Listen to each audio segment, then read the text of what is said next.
પશ્ચિમ કચ્છમાં આવેલી બાલકૃષ્ણ ઇન્ડસ્ટ્રીઝ લી પદ્ધર ખાતે આવેલા કારખાનામાં પ્રોપેન ટેન્કમાં ગેસ લીકેજ થતાં જ એમરજન્સી કોલ આપવામાં આવ્યો હતો. બીકેટી કંપની દ્વારા તમામ ફાયરના સાધનોને એક્ટિવ કરીને આગને કાબૂ લેવામાં પ્રયાસો કરવામાં આવ્યા હતા. જોકે આગ વિકરાળ હોય અને કારખાનામાં આવેલી ફાયર સિસ્ટમથી બુઝાવી શકાય તેમ નહોતી. આથી કંપની દ્વારા આગને લેવલ 3 ડિઝાસ્ટર જાહેર કરીને કચ્છ જિલ્લા વહીવટીતંત્રની મદદ માંગવામાં આવી હતી. જિલ્લાની ફાયર ટીમે ઘટનાસ્થળે પહોંચીને આગ ઉપર કાબૂ મેળવતા મોટી દુર્ઘટના ટળી હતી. આ ઘટનાની જાણ થતાં જ જિલ્લા વહીવટીતંત્રના police, RTO, health, GPCB, fire વગેરે વિભાગના અધિકારીશ્રીઓ સ્થળ પર પહોંચી ગયા હતા.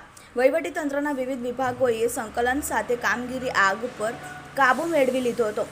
આમ જિલ્લા વહીવટીતંત્રની એમરજન્સી સેવાઓ થકી મોટી જાનહાનિ ટાળી શકાઈ હતી.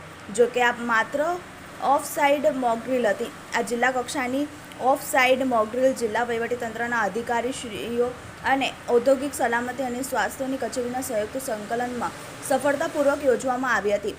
આકસ્મિક સંજોગોમાં ઓફ સાઇડ દુર્ઘટનાના કિસ્સામાં કેવી રીતે સંકલ્પથી કામગીરી કરી શકાય અને તેમાં રહી જતી ત્રુટિઓ દૂર કરી શકાય તે માટે આ મોકડ્રીલનું આયોજન કરવામાં આવ્યું હતું. આ મોકડ્રીલમાં કચ્છના ડિઝાસ્ટર મામલતદાર શ્રી NS મલેક, ભુજ ગ્રામ્ય મામલતદાર શ્રી BN શાહ, નાયબ નિયામક શ્રી ઔદ્યોગિક સલામતી અને સ્વાસ્થ્ય RH સોલંકી, પદ્ધર પોલીસ સ્ટેશનના ઇન્સ્પેક્ટર શ્રી HM ગોહિલ અને જીપીસીબી, આરટીઓ, તાલુકા હેલ્થ અધિકારી શ્રી અને આસપાસના કારખાનામાં પ્રતિનિધિશ્રીઓ હાજર રહ્યા હતા.